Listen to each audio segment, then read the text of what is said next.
I am so excited to sit today with one of my favorite humans, a dear, treasured friend and mentor, Karen Poel.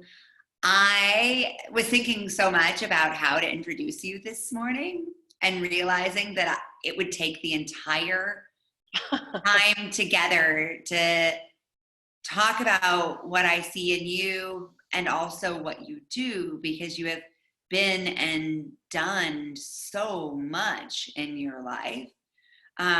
So I was curious how you describe who you are and what you do. You know, the simplest way I know how to put it, and this is just in with your question, is that I'm the body. I've always been a body, very strong and very sensitive. And I'm the body that moves other bodies. And lately, I'm the body that moves other bodies so that they can move mountains. That's the easiest way I know how to say it. I love that. And it obviously such intentional word choices in there. So that we have a little more context, like if we were to run a highlight reel of Karen's life, what would we see? We would see a German American who grew up right outside of New York City, but was also privileged to have a wonderful country life in Vermont. So I was very competitive, and I did the chop wood, carry water thing. And, you know, went to liberal arts for college in Middlebury, but I went into the business world, and that's truly what I am most, as a businesswoman. I went to Harvard, got my MBA there, and then came to Minnesota and became a merchant for a wonderful department store called Dayton's, and was able to travel the world and be with, 22 million of our customers for 20 years. And so I really got to know how to dress bodies and what people wear is kind of who they are. And when that ended, because Macy's bought us, I went into the world of well-being because that's always been my interest, and became a mom, so have done all those things. And my struggle was always that in the business world that I was in, there was always this split, body versus work versus life. And so now, having, intensely worked and raised a family, I'm just trying to bring it together for myself and for other people. Wow. Yeah. There is something so disconnected about feeling like these pieces of our lives are existing in separate worlds. And it's like you cross some border and it's like, okay, now it's mom self. Right. Yeah. Right. It's not working. And it's people like you, people like me, who have a lot of energy that are able to somehow do it. But it's not, I'm now 57, and how things make sense when you look backwards. I look back on that woman in her 30s and in her 40s.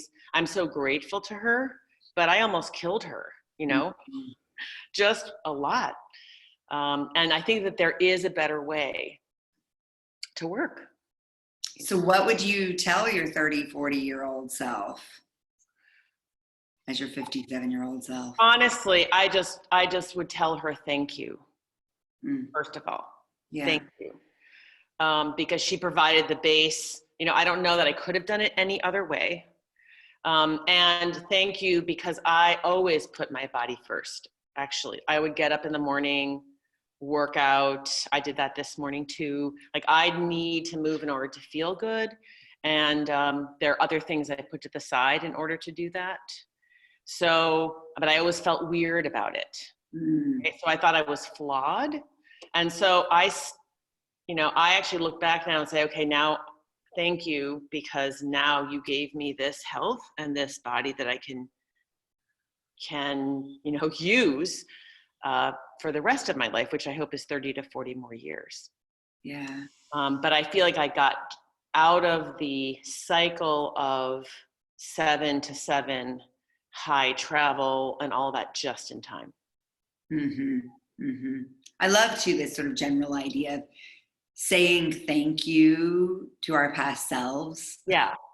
There's something really loving in that, because it's easy to look back and say, oh, that could have gone differently. You know, what would have been different had I done this or that? But to Yeah. say that's what happened and Yeah. this is what it's given me, and I appreciate that. Yeah. And it's, I know that you're beginning a life coaching journey. It's really one of the things we learn to do in life coaching. It's one of the things I am as a life coach, and is just put people into the future, have them stand in their future to really look at it and feel it so they can kind of work backwards. And the thing that I bring with my embodied work is to teach people to stand in it. Mm-hmm. So figure out what to stand for today. And women in particular, there is this thing that happens when women stand for something. They feel the resistance, or they feel what comes back to them, and often get perceived as being negative when all they're doing is honoring what's really important to them. Right. That's one of the biggest distinctions I make, is like, okay, when you stand for what's important to you because of this future that you really want, people are going to perceive you as being negative. Do not back, stay in that. And that's maybe what I could have done better. I always felt kind of like weird. I would feel like weird sensations in my gut when I was standing there, and sometimes I would back away. So I wish I could have just honored myself a little bit more. Maybe that's the thing that I wish my younger self could have done, not felt so bad about it. Right? Yeah, I mean, I think that that's true for how we are with other people, how we are with our bodies, how we are with our children. Mm-hmm. And I Yeah. think too, like this idea that, all right, if you declare what matters to you, and you own your intention, and you own your belief systems and all this stuff, then it becomes this big truth, and there is an obligation to accept it. Yeah. And you can do, I have a daughter who's 24, and one of the sweetest moments happened when she did some sort of personality test that talks about how you are with expectations. I don't even know what it's called, but there's a type called an upholder, and an upholder honors their own expectations and others. And my daughter looked at me and said, Mom, I think you're an upholder. I think you do both. And that's part of it too. You can meet other people's expectations. You can work in the world and do that, and you can uphold your own. Both. You know, it's not one or the other. One of the big words I learned from you was and. And yes. I'm so glad you brought that up. I was thinking I want to make sure that comes in today. Both and. I mean, it's just interesting that your daughter noticed that. Yeah, and use the word and instead of the word but. Mm-hmm. Mm-hmm. As one practice, and it will change your life. So it's, you know, I'm really tired this morning. I'm really tired, and I'm so excited to be here, right? Yeah. Yeah. Both And it's even in the way that you describe your life. You said, I lived in this city and I had this childhood that was some free range in it. And I think you just made sort of that city country leap again. Mm-hmm. That's right. Yeah. I'm so curious how you're holding the like, while you're knee deep in mud and muck. Yeah. So here's the truth, right? Yeah. There is hardship that comes along with that right? Living in the country is no joke. So here in the country in Minnesota, I have a beautiful property, and it's a tremendous amount of work keeping the animals out, keeping the trees alive, all these things that you just don't think about. And then the city is a whole nother energy.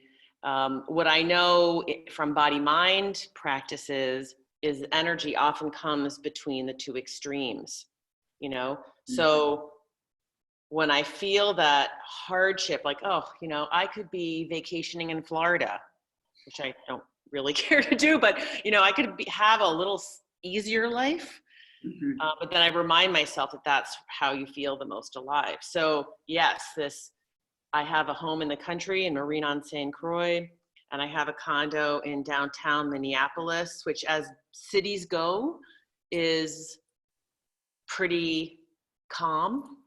Yeah. But it's still the city. And yeah, when I go to one or the other place, I feel like I'm on vacation from either one. But it's definitely a big extreme to hold. And this reminds me for some reason and I talk about this a lot, Brene Brown always talks about from emotions, if you numb emotions so that you don't feel the bad emotions or the negative emotions or the depleting emotions, you will numb the renewing emotions, the happy emotions. Yeah. To me, it's the same thing. Like the way I live is a very physical life. And if I numb the discomfort, I also numb the pleasure. So, we haven't had a horrible winter, but last year we had 50 inches of snow in 1 month, and I was shoveling, and it was not very fun. It was not very comfortable, but let me tell you, when the sun came out and it was spring, it felt pretty awesome. Yeah, so the magic is in that and. It really is. And embracing that. Because I do think like we feel this obligation, so many of us, to be this or that. Yeah. Be this or that, or because we're like, why doesn't anything fit together? Right. Yeah. And it fits together because you make it fit together. But again, the myth is, so I'm 57 and I am, 10 years ago, I really promised myself to try to live the life I wanted every day and not put it off.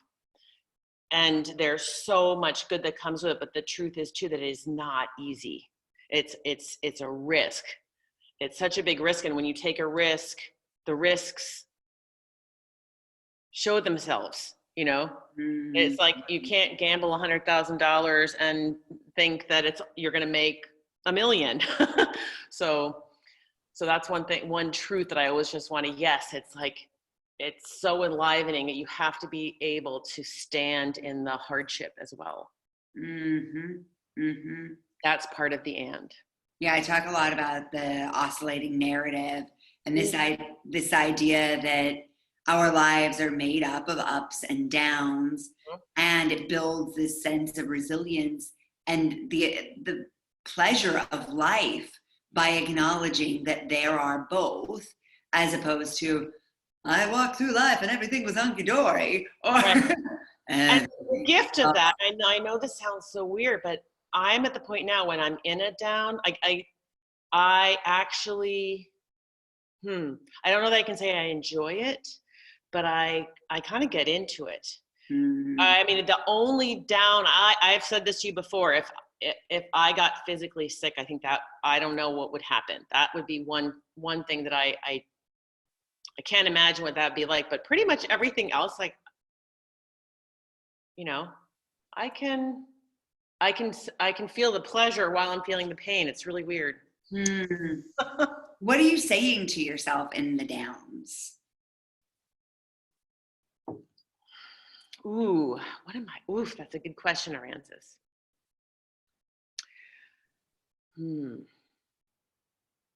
I don't even know. Let's see. I don't think it starts with saying. For me, there is a sense. Okay. I've never said this before. There's like an animality that comes out in me, a fierceness. So that's what happens first. Just this like,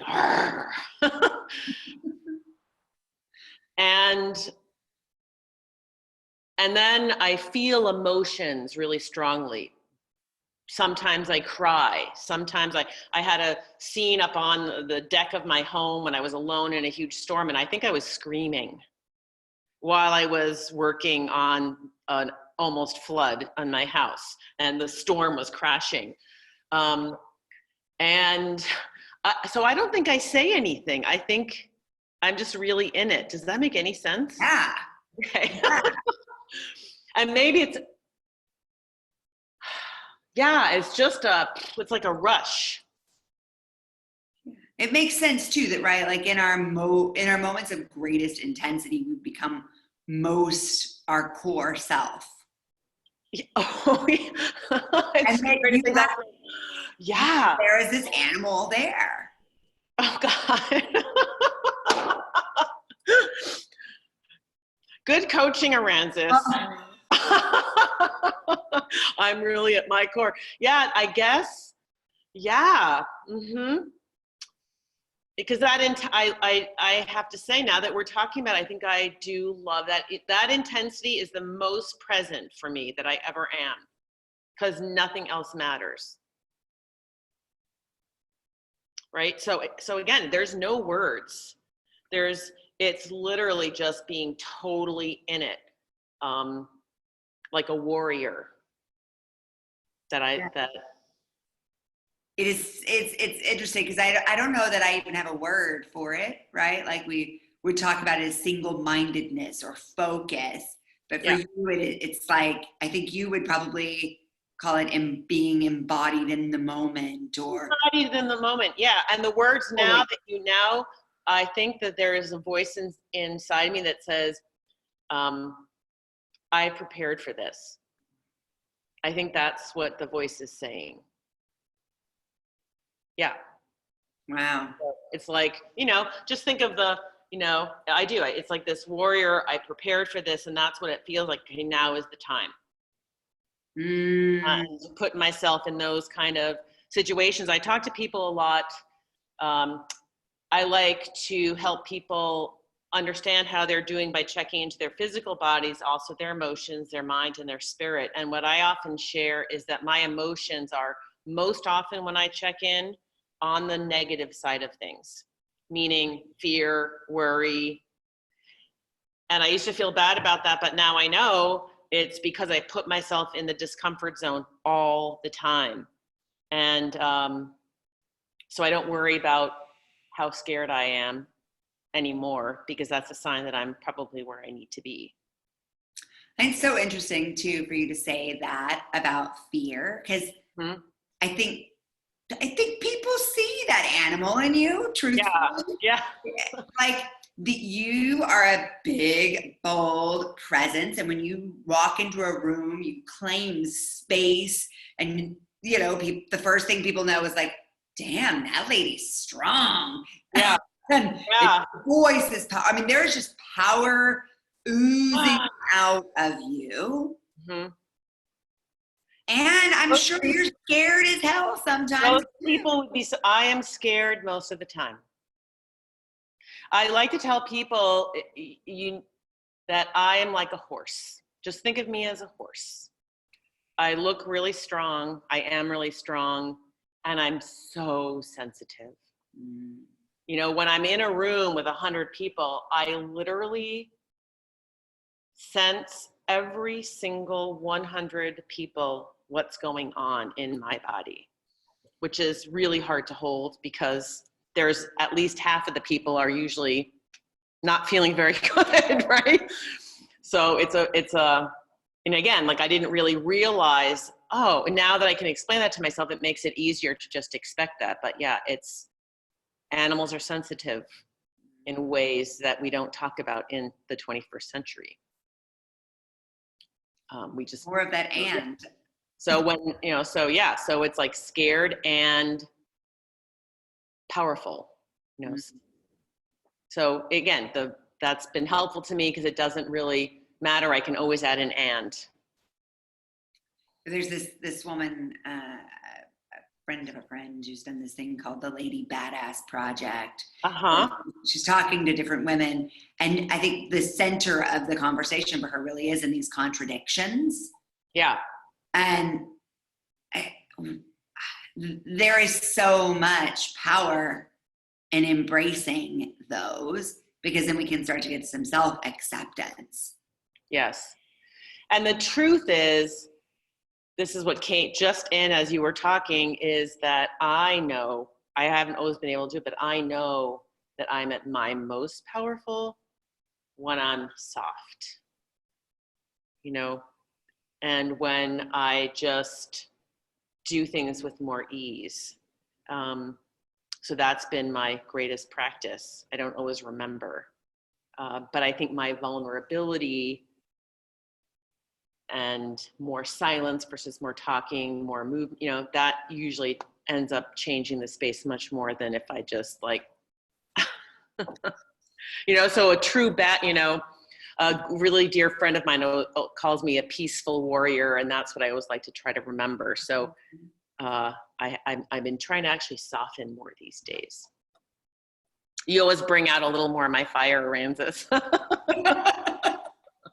That's what I appreciate about you, actually. And that's what I think a lot of very powerful women, like, to be able to, we've had moments where it's like fire, and to be able to let that come out, knowing that at the end of it, we would be able to come to together again, but just be able to let it out. That's very rare. We could teach people how to do that, to just not hold back and be fierce. And then what shakes out usually, even it doesn't always happen that day, right? Mm-hmm. And sometimes it took a week, but usually something pretty good came out of just the not holding back. Absolutely. I appreciate that about you. We created safe space with each other. Yeah. Within that trust. Yes. It's like that for me is so central. Yeah. And my realizations from the last year have just been how deeply I appreciate the people in my life with whom I can be authentic. And there is they trust that the and is there, that the intention is good, that there is a truth underneath whatever's being said. Yeah. We're not just saying it to create conflict. We're saying something's going on here. Yeah. And it cleans up. I've been practicing this more with my husband too. He's a very he processes things. We've never even really had an argument. But lately, I've been trying to get him to, fire up a little bit more. And it ends up like when he's like, I really don't like that, Like, I'm like, good. I can work with that, And it feels scary. It does feel scary when someone you love is upset. But to be able to just like hold it and go, okay, I'm just noticing what's happening, and I may even be the source of it. And I can't back down right now. But I trust that it's the right thing, that it's very, very powerful. And again, I work with a lot of leaders in business, and what I see so often is the truth out of the room, the truth not in the room. Mm-hmm. And nobody willing to go there because it's going to create mess. To say, you know what, we're 99% finished with this project, but I'm feeling like it's dead. Just like really being able to stand up for what is really happening, and then, everything suffers.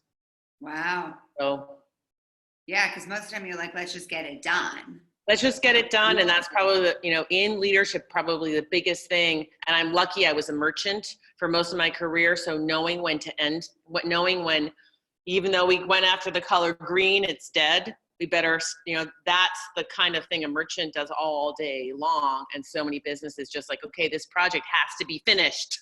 It has to, and then just everybody feels there's something wrong and nobody says anything. It's very hard. What do you do with teams to help them go to the uncomfortable? Yeah, so it is about finding a way to say it. And mostly, actually, it's the very embodied people like me who can feel it, because it's like this vague and fuzzy thing. So I just teach people to speak in body language and not try to be intelligent, but say something like, you know what, my feet feel like they're stuck in mud right now, or my skin is crawling. Anybody else have that?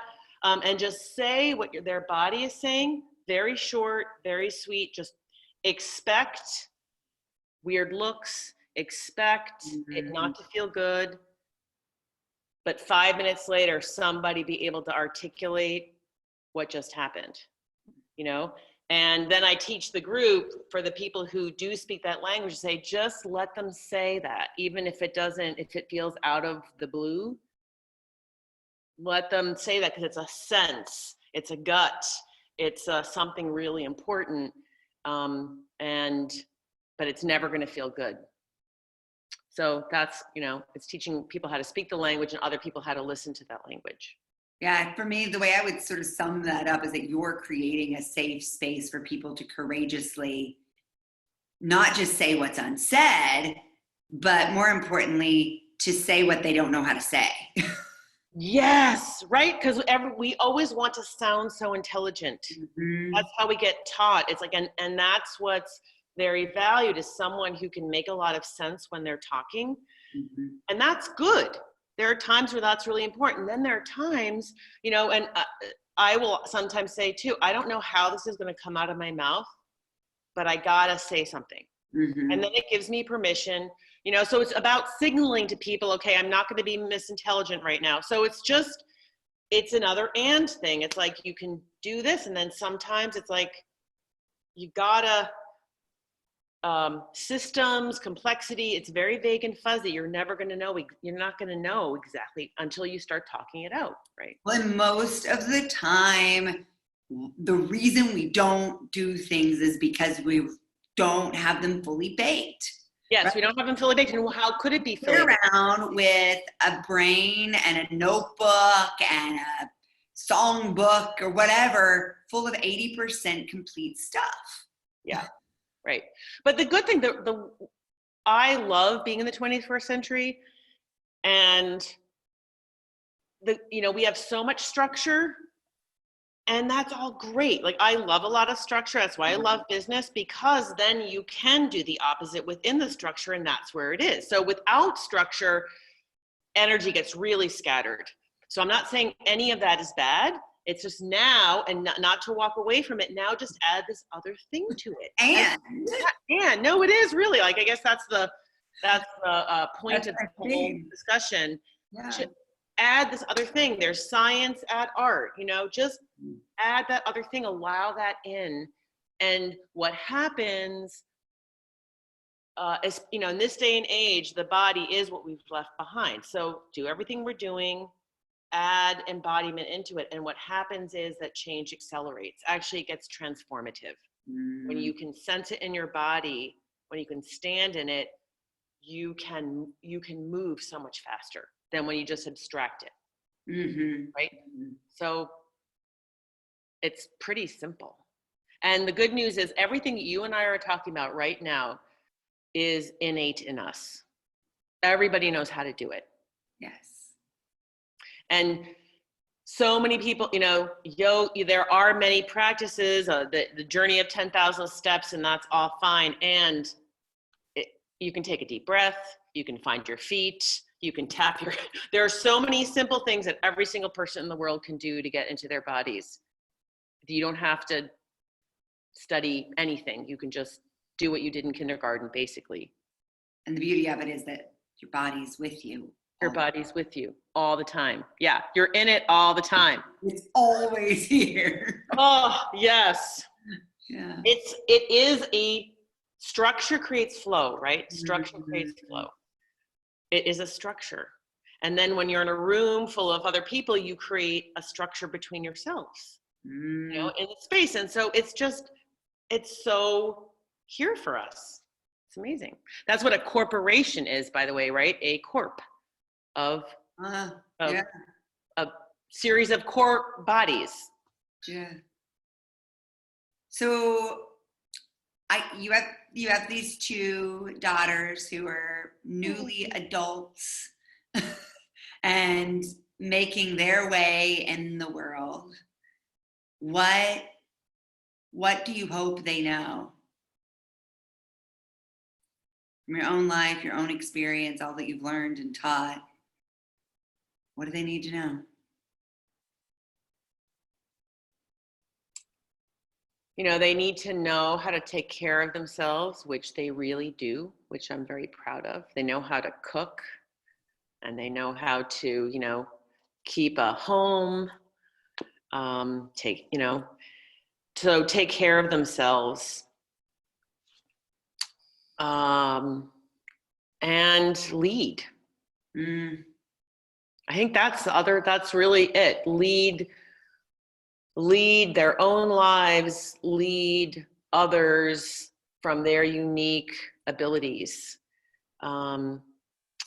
And, you know, since I'm a child of immigrants, I never had a big family in the US. And so I married someone with a large family. And so they're experiencing having cousins, and we're very close.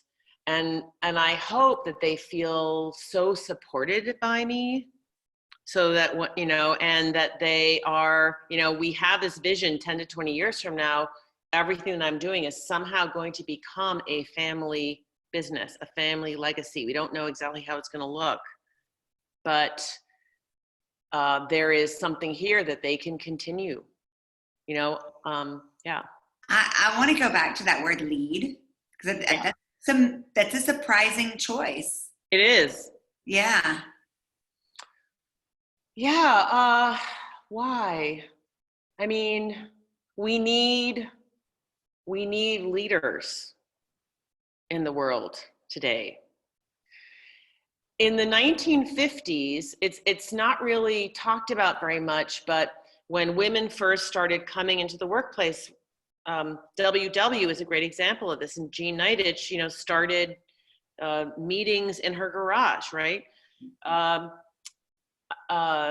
Dress Barn was started by a woman who, you know, wanted to help women with what to wear to work. So there was a group of women that rose in the 1950s, like the Mary Kays, to help this new generation. And we need that now again. We need women to rise to work in a different way again. Like, we now know what it's like. And so, yeah. So you mean professionally lead, literally? Professionally in every way, professionally in the community, you know, in this town that I'm living in, just maybe 30 seconds, you know, there's a beautiful village right where I live. It looks almost like a New England village. It has a general store and a coffee place and a little bar, but it's not thriving. You know, I'm a merchant. I know how to do it. So I didn't expect to do this, but I am now leading the retailers in the village to come up with a reason for marine. Like, what is the why marine? So we can have a vision for the next 10, 20 years, so that we don't just let it all die. We need this village. So that's what I mean by leadership. It means professionally, but it also means seeing something that needs to be done and leading it. And leading really to me is setting a context. Okay, you know, who do we want to be the next 30 years? If we just let it the way it is, you know, nothing's going to happen. So destination marine, for, you know, setting a context, pointing people in a direction, and then letting everything take care of itself, but not being afraid to do that. So here's what I'm taking from it. I think there's something even broader that I'll take for myself. Yeah. What you're saying is that leading means knowing where you're going. Yes. And or even, okay, leading means knowing, kind of having a target. Yep. You know, and knowing where you're going for now, just say, even if you don't really know, like pointing it and then allowing it to take shape too, but not necessarily getting so like, it's gonna be this and this is, but allowing the space, but yeah, just it's acting as if in a way, but knowing where you're going for now at all times. This is what it's called. This is what we're doing. Yeah. Okay. I think very importantly though, what it's not, and that's what was really Yep. sparking for me, is Yeah. it's not sitting back and waiting. It's not sitting back and just letting things happen. It's not sitting around hoping. Right.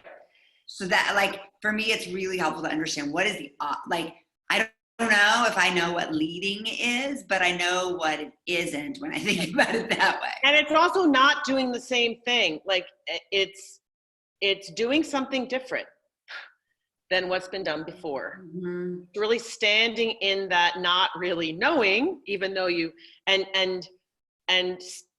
having a lot of reaction to it, because people often want things to stay the way they are. And so we are at this place in the world where a lot of us are going to have to like start pointing in a direction, and change is happening exponentially. We really can't envision it so much, but we have to start trying together to do that.